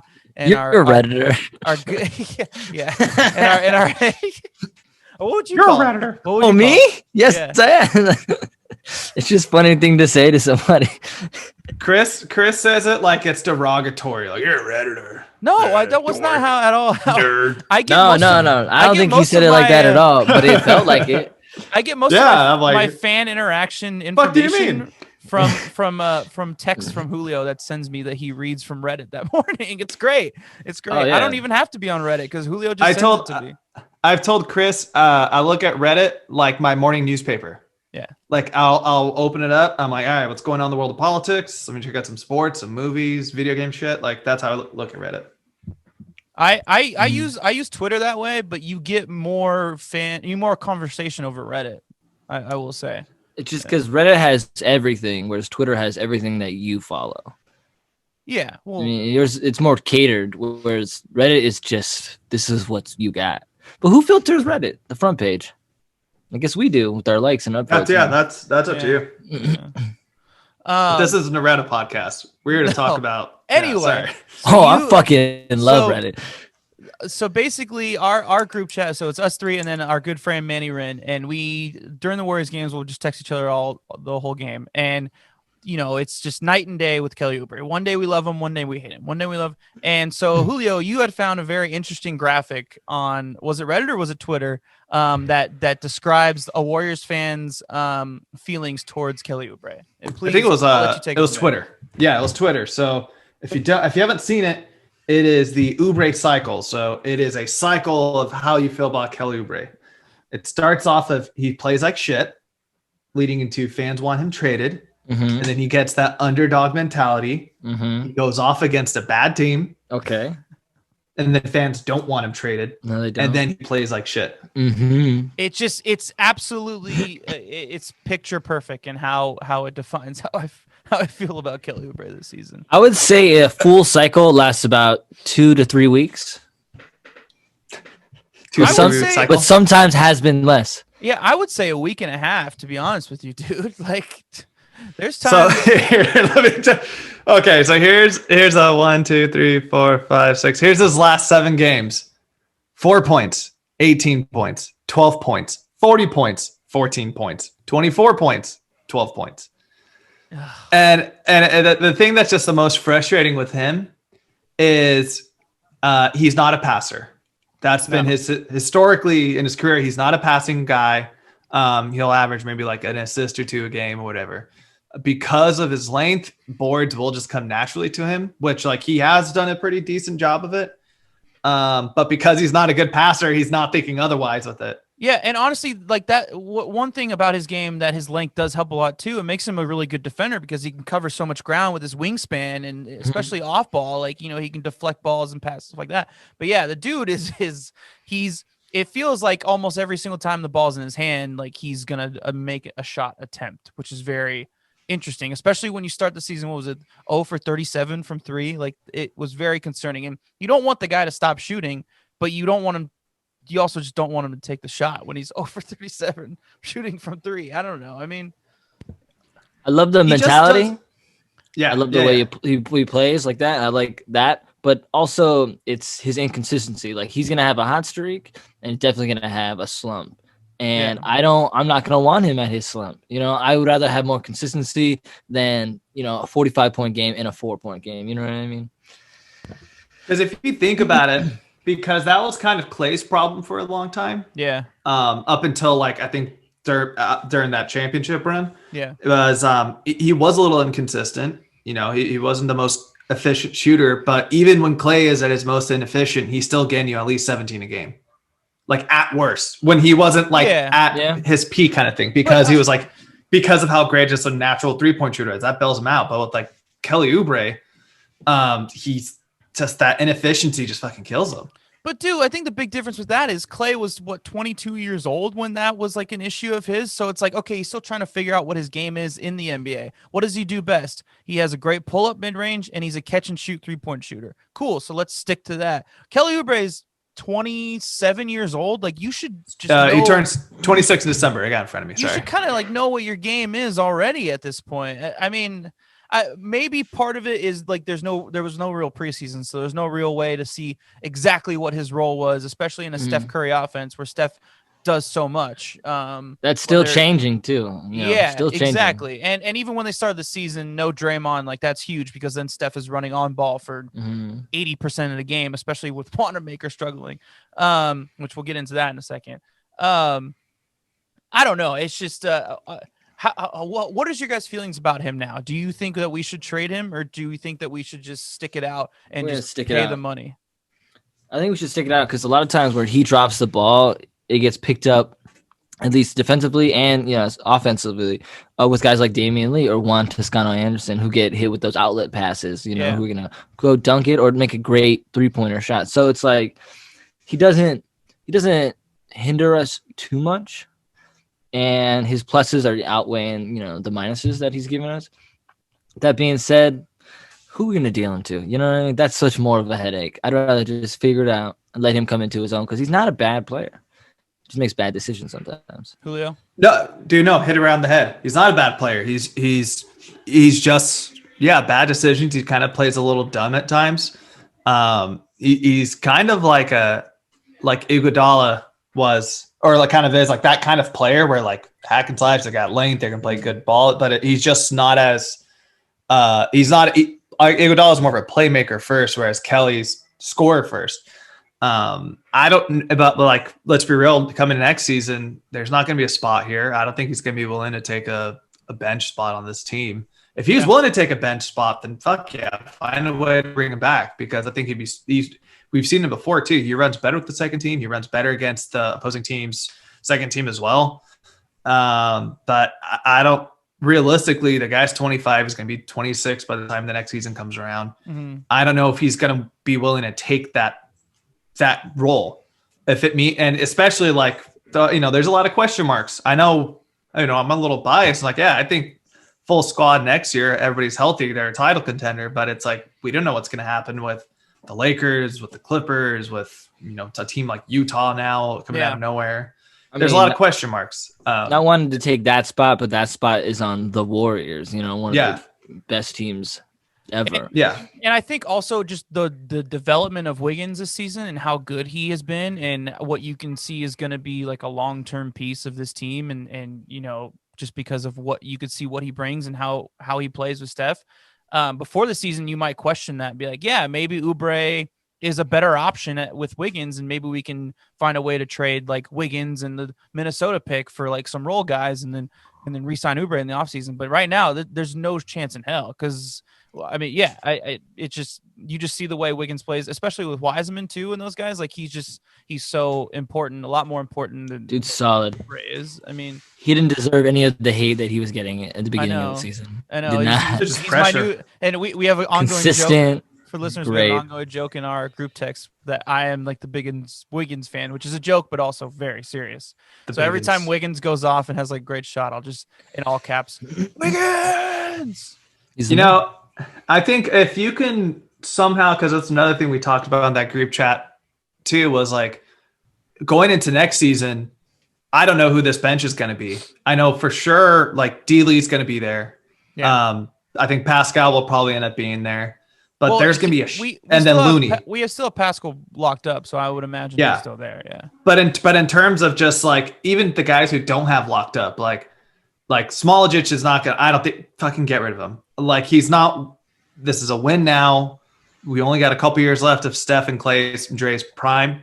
You need to get people in there, and unfortunately your little prep project is not going to work in the long run. Also, Smiley's never healthy, man. Like that shit drives me crazy. He's like the like Rich Harden, except Rich Harden was good at one point. So I'll take that back. And you have to. You just have a lot of question marks. There's just so many question marks. So it's like, to me, I think front office should make that have these conversations with Oubre and be like, yo, if you want to stay here next season, the odds are you're not going to be starting. You're going to be coming off the bench. If you're not willing to do that, then we're going to see what we can get for you, because honestly, we need to win now. And I think you can at least get the Alonzo 4 straight up Oubre thing. As much as I love that, I don't think it's going to happen, because Lonzo's younger and he's going to want to get paid, and someone's going to pay him because he's a pass first point guard, and there's going to be a lot of teams that benefit on that. The PJ Tucker stuff I really liked, but financially it doesn't make sense, unfortunately, and it does. And with Houston playing well, I don't think that they're willing to trade him now. I think no more trades. Keep it as is. If it doesn't work, then don't work this year. Yeah, and next year Oubre is also going to have to take a decent pay cut too, because our numbers change a little bit next year. So without the exemptions that we have from this year, this is going to be a good year, man. Do you think this is light years, the fucking like light years ahead with Joe Lacob and shit, how they always know ahead? Conspiracy theory time. What if they're having Oubre play like shit on purpose to drive down his value, so then next season bring him back off the bench for cheap? If you're Oubre, but why would he in on that? They're sabotaging. Like, because in reality, there's been multiple times where we've been watching games, we've been texting like, yo, he needs to fucking go on the bench. Let him get his confidence back. Yeah. Instead of just coming out, scoring 4 points against your former team kind of thing. How much do they pay him already? What's his contract look like? $11 million, I want to say. That's enough to not keep him on the getting bench. paid 14 mil. Yeah, that's enough to say, that's no, enough. he's got to start. You're not coming off the bench. You need to score some points. There's no babying around there. That's $14 million. So, do you guys want to talk about Wanamaker really quick? Because he's someone who has lately been driving us a little bit crazy. Brad. He Brad's ain't going my through a slump. girl, or she ain't my girl, but I want to make her. Oh God. I thought that was Fuck all out of here. sweet. Get the fuck out of here. You should have ended the segment already. Just leave. Just kidding. Brad's going through a slump, and it's bad, and it's obvious. And but it also shows that like he was a pretty solid key to that second unit. Yeah. Because he's playing bad, and now the second unit is bad sometimes. Except for Lee. Lee's like the only consistent second unit guy who True. plays well. But he was a good facilitator, quick, moved off the ball a lot, could give you a couple points, 8 to 10 points off the bench. His little spot up jumpers, but now he's just making bad decisions, turning over the ball. Can't make those jumpers anymore. And missing a lot at the rim. Although the San Antonio's giving him a bad time. That being said, I think the turnovers are what's really killing him. And Warriors Twitter was shitting on him the past week for his 3-point shooting stats. What was it, like 0 for 27 or 2 for 27 or something like that? And look, the guy, that's not really his job in the second unit. Those scores in the second unit are Pascal and either Oubre or Wiggins, whichever one of those two starters you keep with the second unit. That's where you're going to get your offense from, and then an occasional catch and shoot 3 from Damian Lee. You don't need Wanamaker to put up 8 points a game. You just get a good 6 and just kind of find holes and drive to the holes when you need them. He's more the facilitator. He's the guy who's going to bring the ball up. He's going to call the offense. That's what you need from him. But then to see that he's also failing on that end, with giving up all those turnovers, like that's what's killing me with Wanamaker. That's the shit that I think Warriors fans are overlooking completely. And there's not really much you could do with it. You just kind of have to ride it out with him. Yeah, I was kind of looking it up right now. So he's about 4.5 points a game. He's up 2.6 assists per game, but like it's kind of all depending. I think without pass. Well, I think I'm not the biggest fan of him before we go into this. Yeah. But I think he does have some good tangibles to him. Pascal has been out. Was out for 2 weeks? Yeah, that's actually a good point. It's kind of interesting. Pascal's out. His numbers go down. Yeah. Because he has to kind of take a little more responsibility, and now Looney's out. So it kind of shows you how important those bigs are when you're playing with like a point guard like him, who's kind of looking out more for they leak out a lot more and they're hard to hang on to, and then they find those open spots a lot more when there's somewhere to hide. And in that small unit, that small second unit that we all love and talk about all the time, Pascal's the main offensive scorer. So when he's gone, someone else has got to pick up that slack. And you know what? I fuck with the small unit because it shows that like we can go small. Yeah. But we don't have to. We're not gonna have to in the playoffs. We're gonna have good big guys. But it shows that like if we match up with a team in a bad way, let's just go fucking small and run on it. And we've been having good games lately. Yeah. Granted, we played Minnesota, San Antonio, but still like we're going small. We're doing a good job, and we're holding it. Like the Warriors are 8 seed right now. Yeah. They played tonight. They played the Magic tonight too. Just need to get a little bit more versatile if we're gonna really start winning some playoff series eventually. All right. And go ahead. If worse comes to worse with Wanamaker, 1, he's cheap. 2, we got a Barria legend getting his reps in the G League right now. 1, Jeremy Lin. So if he's still got anything in that tank, man, I'm just saying that might be an option. Have you rewatched tapes of Linsanity recently? Yeah. There's because it was going around. I think it was like the anniversary was the other day. Yeah. It was like the 9-year anniversary. When they first signed him, I rewatched. There was like a 10-minute YouTube clip of like the best moments of Linsanity, and though it is fun to watch and it's like very, very interesting, it's very inefficient offense and it's very reckless. It's like it's like the Knicks were not good. It's like he thinks he's Kobe without the skills. Like it's very interesting. Like he'll just like bring the ball up and just stop right at the top of the key or the 3-point line, like Steph, and he'll shoot a 3 and it will just magically go in. That's not going in anymore, dude. Like it's just bad. And he'll just like try and blow by his teammates with like open looks, and he'll just like try and create himself. So as long as he doesn't do that, like I'm cool with Jeremy Lin, but like he can't be Lin Sanity if he's gonna come up. One of the greatest. I don't even know what I'm about to say. Harvard graduates to play. So in the NBA. Before we go, let's talk about Steph MVP hype. So that's been blowing up a lot lately, especially since the 57 point game against Dallas. I think we all know where we're at, but I'm going to ask anyway. I'll go around the room. Julio, where are you at? So I was thinking this the other day, and then I was watching the Bill Simmons had Logan Murdoch. Shout out to Logan Murdoch, and they were talking about just Steph season and MVP talk, and he said what I was thinking. I forgot to text it to you guys. His season reminds me a lot of what year did Kobe win MVP? Is that 06, 05? 8? Didn't he? It wasn't. Yeah, it wasn't. He won one later on, like 2010 or 2009 or something. I want to say it was 08 or 09. But it was a year where the Lakers weren't great. 2008. Yeah. Okay. Yeah, the Lakers were not that good that year, but it was him just fucking carrying the team. I think he had like Andrew Bynum, and it wasn't a great build of a roster. That was before they got Powell, and he was just. I think that was the year he also scored 81, and it just showed. And people kind of forgot about Kobe because it's like the sexual allegation stuff was happening, and it was post Shaq and all that, and he just showed like, I can still fucking score. I can carry a team, and I see a lot of that in Steph right now. A lot of people have been doubting him. He's gotten better. Where like shit, he's at the point where if you're looking at it, his like his splits season now compared to like those MVP seasons he's had, shooting the same or better.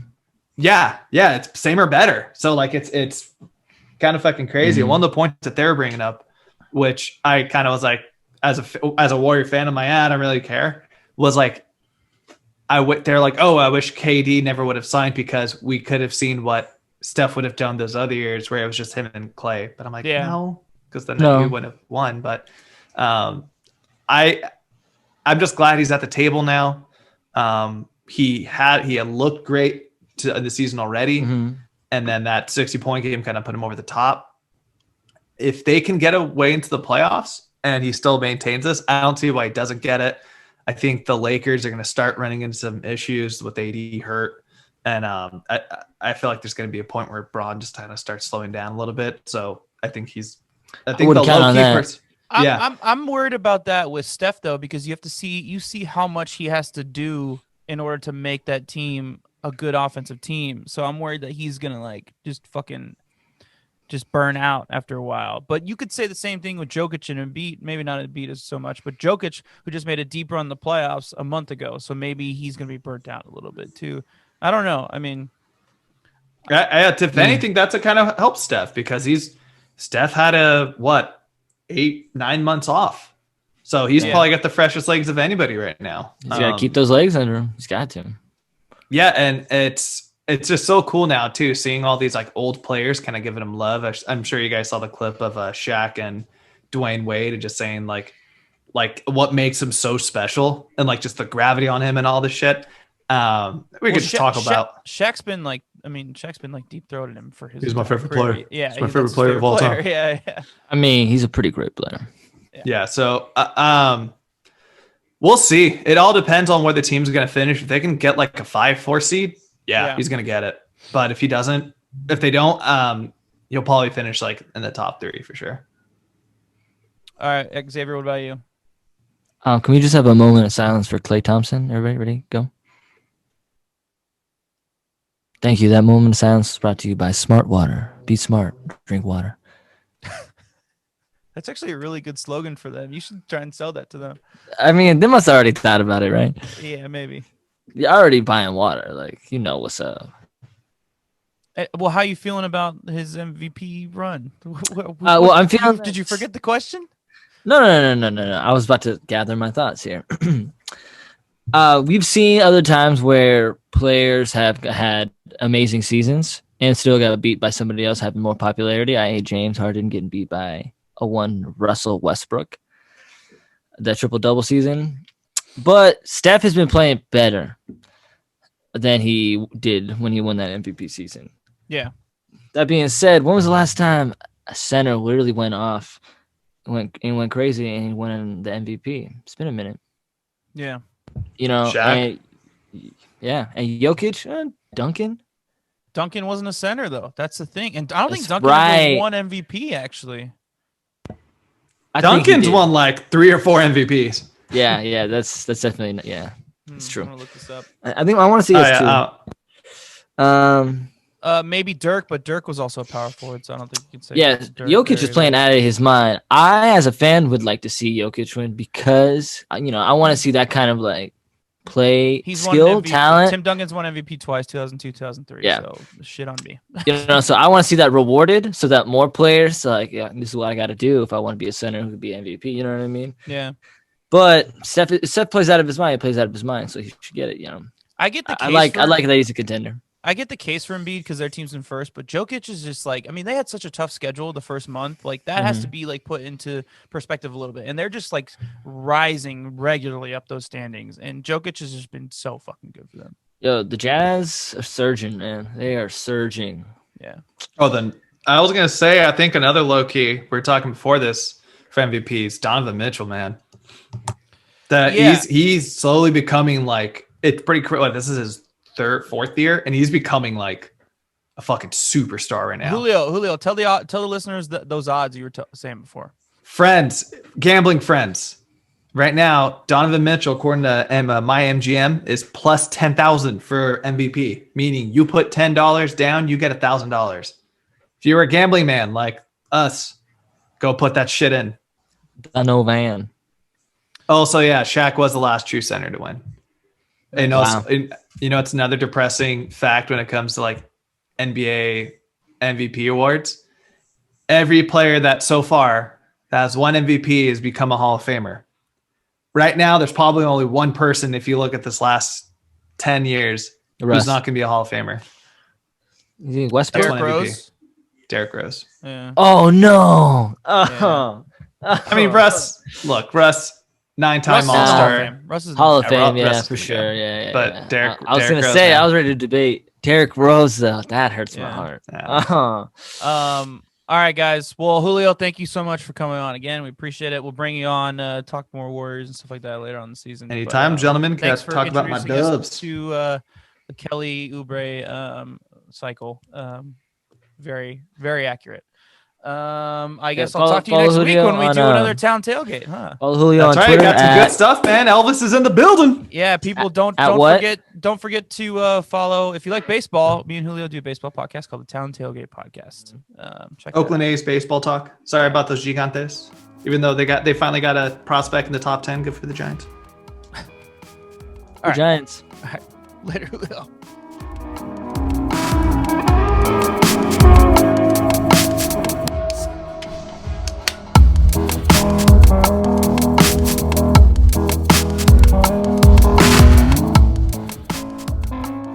All right, so that was Bobby and Julio. Thanks for coming on, Bobby and Julio. Bobby Brackens.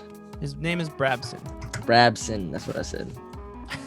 Make sure you go follow all his accounts on Twitter.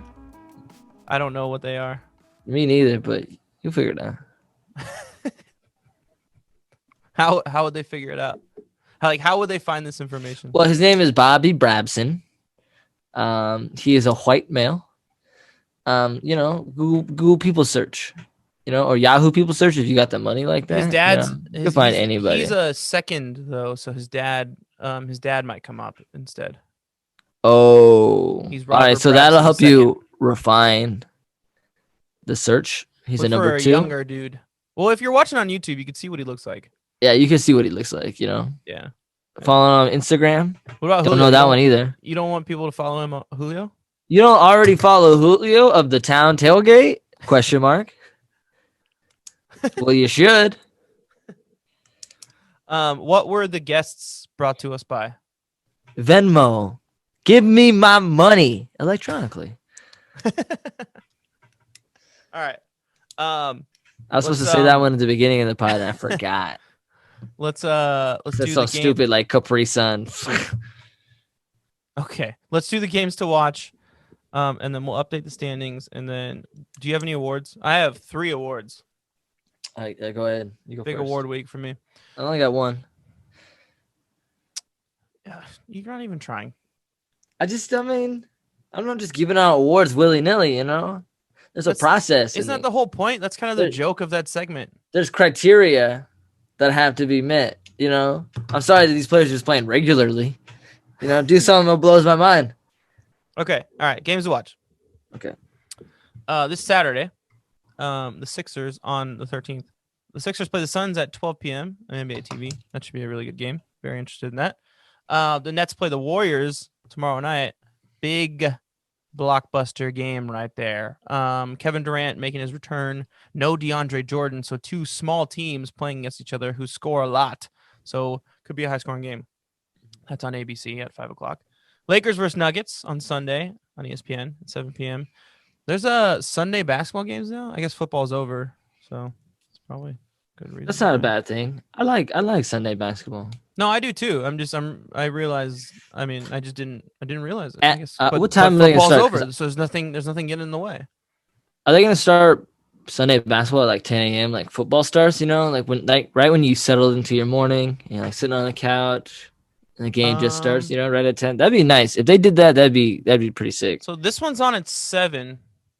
Let's see. There's an earlier game that day. Let me see what time it is. The earlier game's on at 4:30. So no, it's just like a traditional, like doubleheader. You know, late night doubleheader.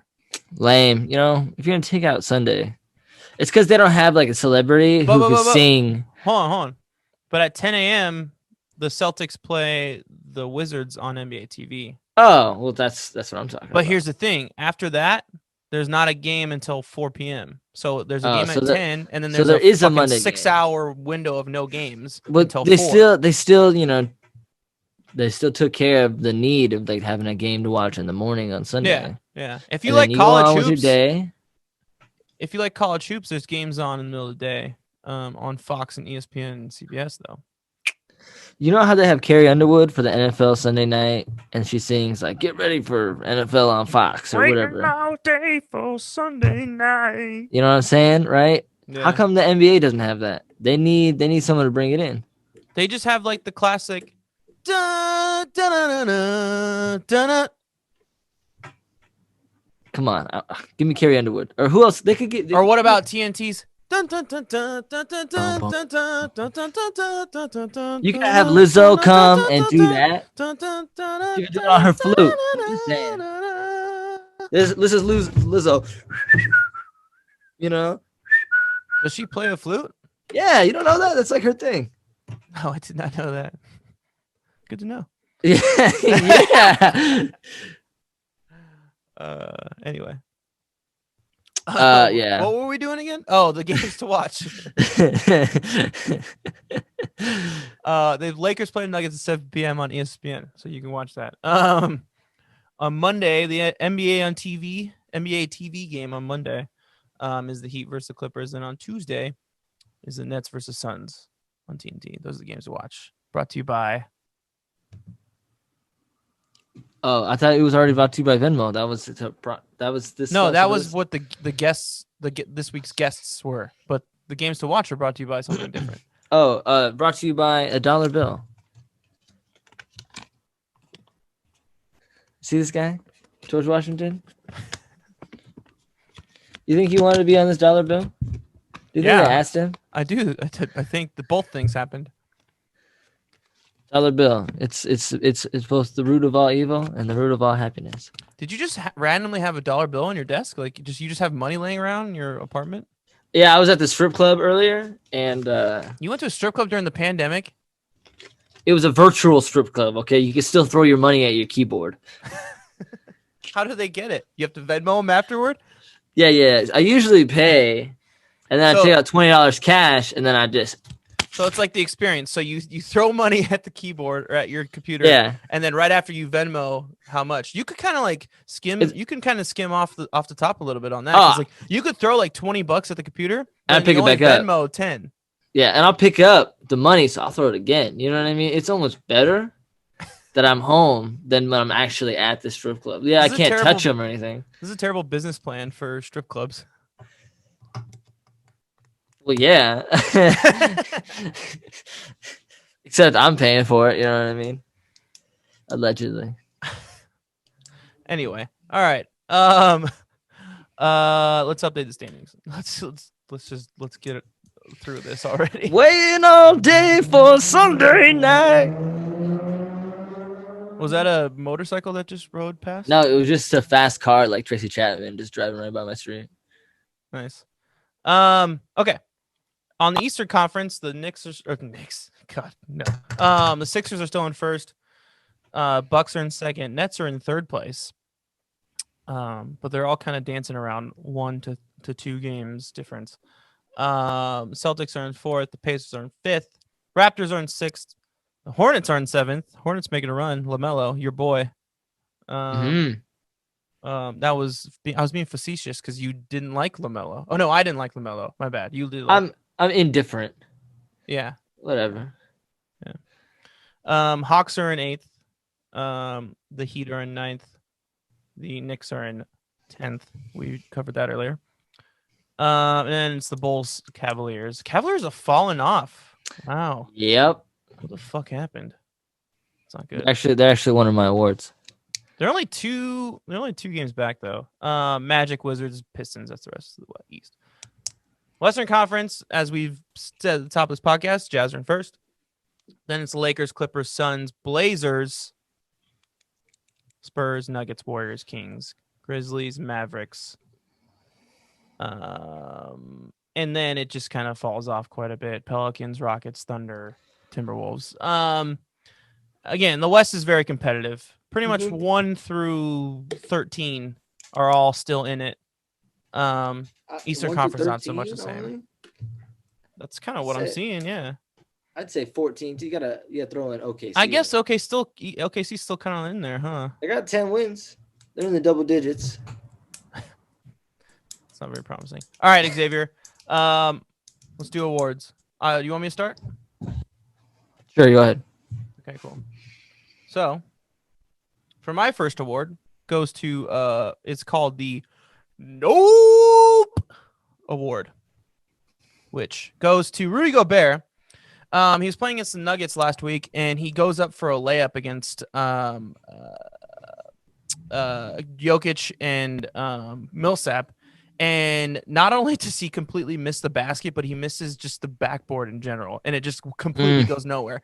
And then he gets his own, he goes up against it, goes up against the glass, and misses the rim, bounces back. He gets his own rebound, goes up again, and just misses everything about the basket. So, Rudy Gobert, you got to be better, and you got nothing on that one. So you get the Nope Award for this week. Hate you, Rudy. Go ahead, Xavier. All right. My award is sponsored by NBC. It's NBC's Biggest Loser Award, and that goes to Jared Allen.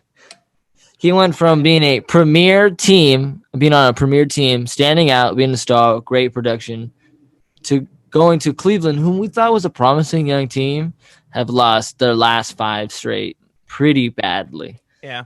They got blown out by like 40 points last night against the Nuggets. And they're going to stand to lose a couple more. Let's see their schedule. They're going to play Portland tonight, then the Clippers, then the Warriors, then the Spurs. What the fuck happened with Sexton? Is he still hurt? It's just going to be a tough run for them right now. And Jared Allen, not happy to be in Cleveland, you know? Let's see what Colin Sexton's status is, because he's healthy, dude. What the fuck is going on, man? He was playing so well. We thought when he came back, him, Jared Allen, and Drummond were just gonna just do work, and Okoro, Torian Prince. Excuse me. So we'll see. It's still, again, like we said, still very tight in the East. I don't know. I think the Cavs needed to gain some ground because they're not that solid of a team. And I think this is going to help solidify that they're not going to be that good this year again. You were high on them though. I was high on them, and then this happens. What's going on? Yeah. There's no reason for them to just be terrible. They have had a bad stretch. Yeah. In games, but losing by 40 to the Nuggets, that could happen to your favorite team too. So whatever. I mean.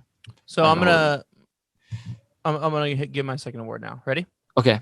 So my second award is just a flat out heat check award, which goes to De'Aaron Fox. He comes up here very often on my awards, but that's because he's having an amazing year that no one's even like paying attention to, and that's because they play a lot of their games at 7 p.m. Which is probably the reason why I watch so much of their games, because I can watch them on League Pass when there's only like one game on in the late window. Mm-hmm. So he had 38 points in a win over the Pelicans. He scored the last 3 baskets in that game to seal the win. He did not pass very often because the rest of his teammates really let him down that game. I think the next closest score was like Harrison Barnes with 14 or something like that. I could be wrong. Listeners, if you have that information, you can DM me. And yeah, just like you. Yeah, anyway. But yeah, heat check goes to him. Great game. Then my last award. This is what I'm going to call the Friend Zone Award. And here's why. Okay. Devin Booker. That man cannot close. He cannot close. It was brutal. So the Suns are playing the Bucks 2 nights ago. And are you raising your hand? Oh, sorry. Oh, just make sure. I had my pen in my hand. Sorry. So the Suns were playing the Bucks 2 nights ago. The Suns were up by 2 points, up by 1 point. Sorry, a really close game. Came down to literally the last possession, and with 5 seconds left in the game, 10 seconds left in the game, Devin Booker gets fouled, and the Suns are up by 1. All he needs to do is try and get some kind of easy basket or just run the timeout. He had I think 3 seconds left I think he had like the entire shot clock left. I think shot clock was turned off. He could have just kind of bounced the ball out, waited till the end and took a shot to kind of like ice the game and go up by 3. He takes a shot. It's like a deep 2. He gets fouled on that shot. Shoots 2 free throws. One of them puts some. I have this all wrong. I'm telling again. This is a terrible example. Anyway, it was tie game. You're doing a good job. Game. He did he made the first free throw, so they're up by 1, and then he misses the second free throw. Gives Giannis the ball. They charge down the other end of the court. Giannis misses his shot. Gives the ball back to the Suns. The Suns bring the ball back to their end. Can ice the game with an easy 2. He takes a stupid shot with 10 seconds left in the game, a deep 2, misses that, and then gives Giannis the ball back again. And they have a timeout so they can advance the ball. So the Bucks call a timeout. They advance the ball. They drop a play. They give it to Giannis. Giannis misses the shot. But you could have lost the game by that, just by 2 bad choices. You got to make those free throws, first of all. And second of all, like, you just got to have some awareness. Like, thank God the Suns got Chris Paul this offseason, because if Devin Booker was leading my team, I would be pissed. So, Devin Booker, because you can't close, you have been put in the friend zone. So you get the friend zone award today. Ooh, sucks to be you, bro. Anyway, those are my awards. Triple double alert time. There we go. Triple double alert time. Woo woo. All right. In the last week, there's been 3 more triple doubles. Oh. The first one came in overtime against the Thunder, and it belongs to LeBron James. Good job. This is LeBron's another MVP candidate. Yeah, no, this is his 3rd. I'm sorry. This is his 3rd triple-double of the season. 28, 14, and 12 was his stat line. Another one for Mr. Luka Doncic, who now has 7 on the season. Okay. Leading Mr. Nikola Jokic. And Which Russ. is pretty sad, because it's still not enough for them to get in the playoffs. He's only he's 4 and 3. I mean, where he has 3 losses, where he scored a triple-double. Yeah. At least it's not as bad as Russell. Yeah, Russell is still struggling to get a win when he scores a triple-double. Yeah. And the last but not least just happened last night. Mr. Jimmy Buckets 27-10 against the Rockets in a win. Really? I didn't realize he had a triple-double. Good job, Jimmy Bucket. That is his first one of the season. He's now tied with Steven Adams and LaMelo Ball. just for some good company there. Good job, Jimmy. All right, Xavier, you want to any last questions, comments, or concerns before we end this podcast? Oh, yes, I do. So I had people slide into my DMs. What's happening? Oh, nice. And I asked them, who do you think you got going to the finals this year? Way too soon, way too early to tell, but people shot their shots, and they told me. A lot of resounding calls for a Lakers-Nets championship, which I thought was pretty typical. Yeah, I was kind of expecting that. Yeah. But here's just some matchups that I found peculiar. One was the Jazz and the Nets, which I would be excited about. One was the Nuggets. I feel like that's pretty predictable too. The Nuggets and the Sixers, which I thought was pretty fun. Yeah. Lakers, Sixers, which, whatever. You know what I mean? Put some interesting matchups. Some random ones. With Miami going back against the Jazz, I thought that was a random one. That's a very random one. Overwhelmingly, it's been the Lakers versus the Nets. So people really want to see KD versus LeBron again. Apparently, I think that's gonna be sick if it happens. Yeah, I'm not gonna pray for it, because if it happens, I'll be surprised. You know. Yeah. All right. Well, that's gonna do it for NBA Breakfast this week. We will be back next week to talk about more basketball in funny, entertaining ways. Don't forget to donate blood. What were awards brought to us by? Blood centers. Go donate your blood today. Other people their lives could be saved. Do you have O positive blood? Because I do. Do you? Does that mean you're a universal donor, right? I think that means I'm a universal donor. Yes. Yeah, and then AB means that you can universally take anything. Wait. But what about O positive? O positive is universal. Go to your local blood bank and you can figure this out yourself. Maybe even figure out what kind of blood you got. I don't know what kind of blood I have. I should probably figure that out. Just taste it, Just taste a little bit. A positive. Like, oh yeah. Don't encourage people to do that. We're not Don't vampires. do that. We're not. Nor do you have the palate to be able to tell your blood type just by tasting it. If you do try it, which I'm not recommending you do, slide into my DMs. Let me know how it goes. All right, that's going to do it. Thank you for listening. We'll see you next week. Bye. Live, laugh, love. Live, laugh, love.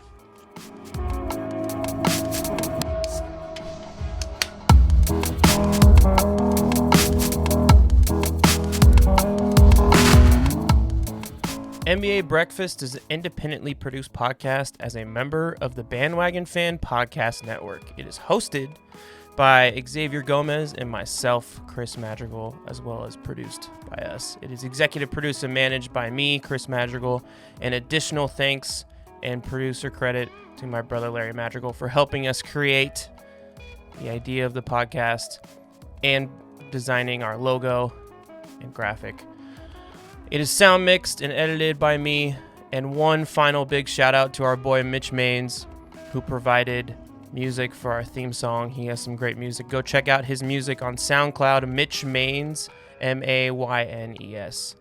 Thanks again for listening, and please subscribe to our channel. We have new episodes coming every single week during the NBA season. Don't forget to tune in next week, and peace!